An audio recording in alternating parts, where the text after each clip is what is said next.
Welcome back, audience. First thing I would like to say is it's freaking hot out here.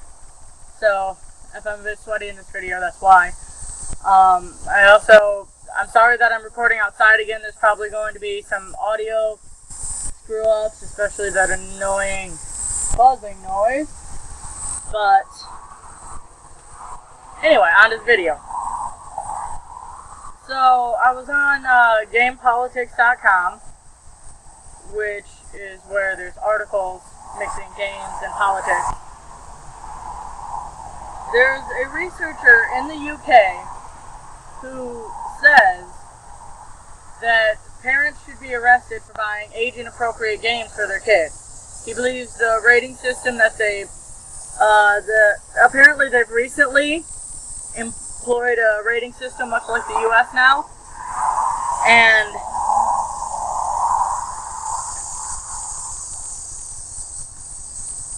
he believes that it's not enough. If such a law like this would never pass in the US, but if you're going to propose such an extensive measure like this, you don't really know what age-inappropriate games are. There's a rating system, which should be just a guideline. It shouldn't even be enforced as, like, you have to be this age to buy this game, like it is in the US, which I feel like it's discriminatory to do that kind of thing. The rating system in the US doesn't work, and it probably won't work in the UK well either, because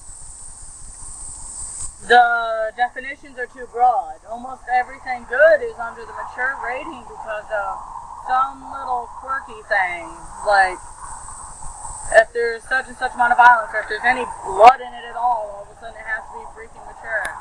Or if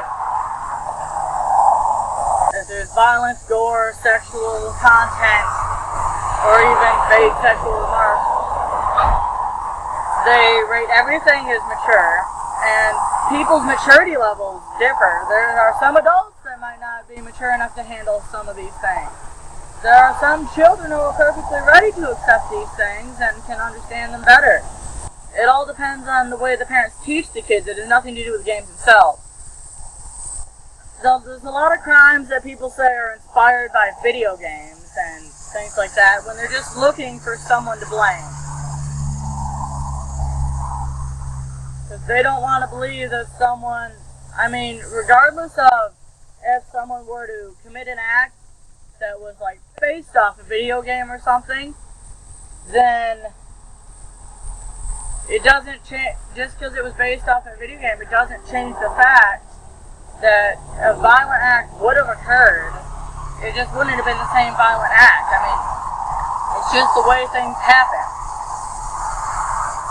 Well, I'm going to read a bit of this article to you and let you hear what he's saying. It's not a very long article. It says, UK researcher, parents should be arrested for buying children age-inappropriate games.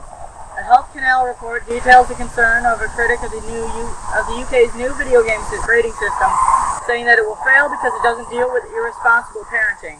Those are in quotes. Yesterday, the new PEGI rating system went into effect in the UK. The new system includes penalties for retailers that sell age-inappropriate games to children that do not meet the ratings guidelines.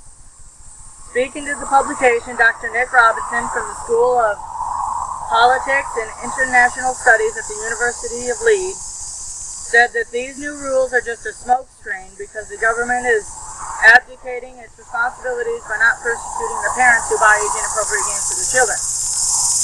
Yes, he is proposing the idea that the UK government should arrest parents for buying children video games.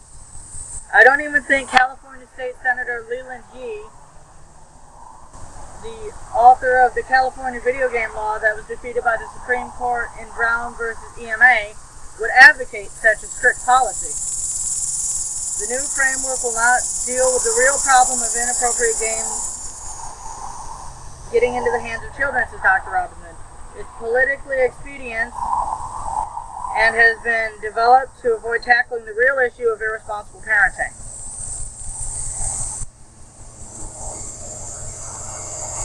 What this shows is that the issues of video games may seem rather trivial at first, but it has many implications for politicians, he continues.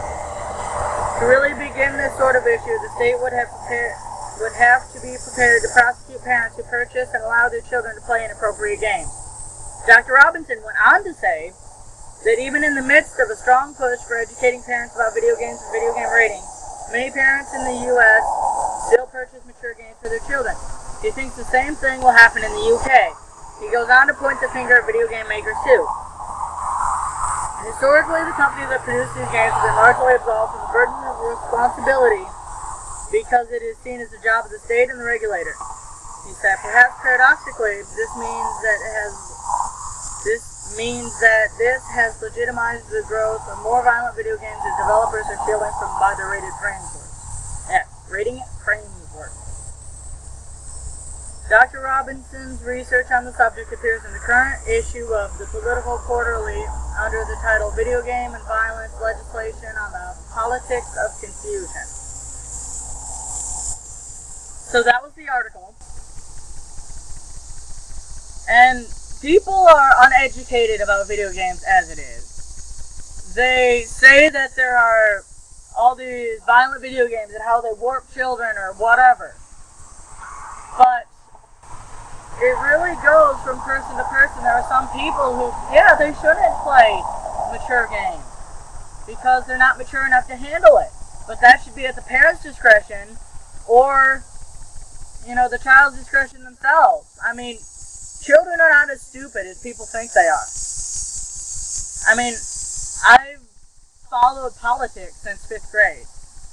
I mean, I've been a shining star in the education system. There shouldn't be these restrictions because it's really different from person to person. Age has nothing to do with maturity. Well, it has a little bit to do with it, but that's really just between the ages of 5 and 10 that really matters.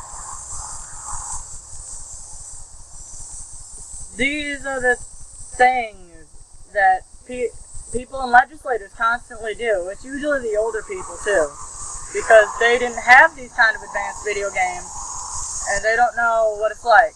But the facts are that, on average, people who played video games in their childhood and up into adulthood can do up to 6 tasks at the same time without getting confused. Their cognitive reasoning skills are vastly greater.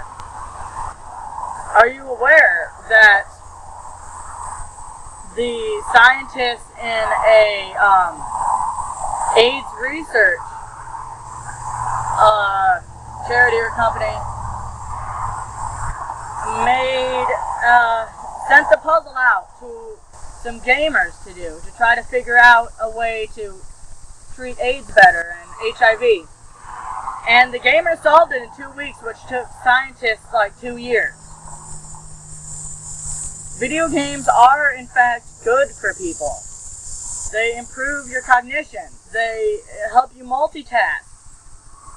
They just make your brain work faster. They improve your reflexes, reaction time, which kind of ties in with reflexes.